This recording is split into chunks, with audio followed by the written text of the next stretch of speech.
مشہور ہے، وہاں کا کسائی مشہور ہے گجرات کا، اور انٹرنیشنل لیول پہ بھی اس کو گفتگو لوگ کا پسند نہیں سلسلہ کرتے۔ جاری رکھیں گے اور اسی سے آگے تسلسل۔ ابھی وقت ہوا ہے ایک شارٹ بریک کا، ہمارے ساتھ رہیے گا تھوڑی دیر میں۔ بریگیڈیئر ڈار صاحب، یہ پاکستان نے جو کامیابی حاصل کی تھی انڈیا کے حوالے سے، اب انڈیا کے پاس جو اس میں کوئی اس میں شک نہیں ہے کہ دنیا کے بہترین طیارے تھے رافیل طیارے، اب وہ ان طیاروں کے گرنے میں، پاکستان کا اس میں کامیابی حاصل کرنے میں کیا ٹیکنالوجی کی امپورٹنس تھی، یا اس میں پاکستان کے جو فضائیہ کے ہمارے جوان ہیں ان کی بہترین ٹریننگ کا اس میں کمال تھا، یا جذبہ ایمانی تھا؟ آپ اس میں سے کیا سمجھتے ہیں؟ میں یہ سمجھتا ہوں کہ جو جہاں تک کمپیریزن ہے ان طیاروں کا، رافیل کا اور J-10C کا، تو ڈیفینیٹلی رافیل جو تھا وہ ایک بڑا ایڈوانسڈ طیارہ ہے، اور وہ مطلب ہے یہ دیکھیں کہ دنیا میں وہ طیارہ جو ہے تقریباً سن 2000 سے آنورڈ وہ استعمال ہو رہا ہے، جبکہ J-10C جو ہے وہ کمبیٹ میں فرسٹ ٹائم پاکستان نے استعمال کیا۔ تو یہ اس طیارے کا بھی ٹیسٹ ہوا، لیکن یہ دیکھیں یہ طیارہ بیٹل ٹیسٹڈ، کمبیٹ ٹیسٹڈ پہلے نہیں تھا۔ یہ پاکستان نے جب انڈیا کے ساتھ جنگ کی ہے تو یہ کمبیٹ ٹیسٹڈ ہوا ہے یہ طیارہ جو ہے، تو اس کی پرفارمنس جو ہے، جبکہ رافیل کی پرفارمنس دنیا میں اسٹیبلشڈ تھی، اس کی اسٹیبلشڈ نہیں تھی، تو اس کی پاکستان نے اسٹیبلش کی ہے۔ اس کا مطلب ہے کہ پاکستان کے جو پائلٹس کی اور ہماری ایئر فورس کی، گراؤنڈ کرو کی بھی، ظاہر ہے جتنے بھی انجینئرز ہیں سب برانچز کی، ان کی جو پروفیشنل کمپیٹنس ہے اس نے زیادہ رول پلے کیا ہے ایئر فورس کی انڈیا کے مقابلے میں کامیابی میں، کیونکہ صرف طیارے کا اچھا ہونا جو ہے دیٹ از ناٹ انف، جب تک جو مین بہائنڈ دا گن ہے اگر اس کی پروفیشنل کمپیٹنس نہیں ہے تو وہ کسی صورت بھی اس کو ایفیکٹیولی یوز نہیں کر سکتا۔ اور ایکچولی یہی ڈفرینس تھا انڈیا اور پاکستان کی ایئر فورس کے اندر، کہ ان کے جو پائلٹس تھے جس طریقے سے انہوں نے اپنے جہازوں کو استعمال کیا، اپنی پوری ایئر فورس کے سسٹم کو استعمال کیا، وہ کمپیریٹیولی اتنا پروفیشنل نہیں تھا جتنا کہ پاکستان کی ایئر فورس کا تھا۔ پاکستان کی ایئر فورس جو تھی انہوں نے اپنے پورے سسٹم کو انٹیگریٹ کیا ہوا تھا، نیٹ ورک کیا ہوا تھا، تو ان کے جتنے بھی ریسورسز تھے، خواہ وہ سائبر وارفیئر کے تھے، ایئر کرافٹ اٹ سیلف تھا، ٹارگٹ ایکوزیشن کے تھے، راڈارز تھے، وہ سارے جو تھے دے ور ویل نیٹ ورکڈ، جبکہ انڈیا کے اندر اس کے سلسلے میں کچھ مسائل تھے، اس لیے وہ اپنی ایئر پاور کو اس طریقے سے ایفیکٹیولی یوز نہیں کر سکے جس طرح کہ پاکستان نے یوز کیا۔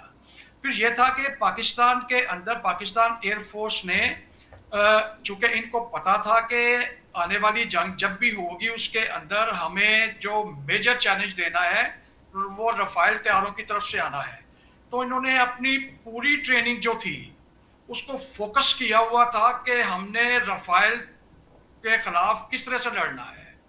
پوری ہماری ایئر فورس کی ٹریننگ کا، پائلٹس کی ٹریننگ کا یہ پرائمری فوکس تھا، اور اس میں جتنی بھی سچویشنز ہو سکتی تھی رافیل سے کمبیٹ کے سلسلے میں، وہ ساری کی ساری انہوں نے کئی سال سے ریہرسل کی ہوئی تھی ان کی، اور اپنی ایکسرسائزز میں ان کو ریہرس کیا ہوا تھا۔ اس لیے جب موقع آیا ہے آمنے سامنے دونوں آئے ہیں، تو ہماری جو پاکستان ایئر فورس ہے یہ بیٹر پروفیشنل کمپیٹنس کے ساتھ انٹر ہوئی ہے اس جنگ کے اندر، اس لیے ہمیں کامیابی ملی ہے۔ ادروائز اگر ٹیکنالوجی میں دیکھیں تو رافیل طیارہ جو تھا وہ کسی صورت میں بھی J-10C سے کم نہیں تھا، اور وہ پروون تھا دنیا میں اس کی پرفارمنس۔ J-10C کی پرفارمنس جو ہے اس کو پاکستان ایئر فورس نے پروو کیا ہے، بالکل۔ تو اس لحاظ سے یہ ان دونوں میں فرق تھا۔ پھر یہ تھا دیکھیں پاکستان نے ایک اور جو کیپیبلٹی ڈیمانسٹریٹ کی وہ ہے ملٹی ڈومین آپریشنز کی۔ انڈیا کو آئیڈیا نہیں تھا کہ ہم یہ کیپیبلٹی جو ہے یہ حاصل کر چکے ہیں، نہ صرف حاصل کر چکے ہیں بلکہ اس کو ہم پریکٹائز کر چکے ہیں، اس کا عملی طور پہ ہم اس کو اپنی ایکسرسائزز میں امپلیمنٹ کر چکے ہیں۔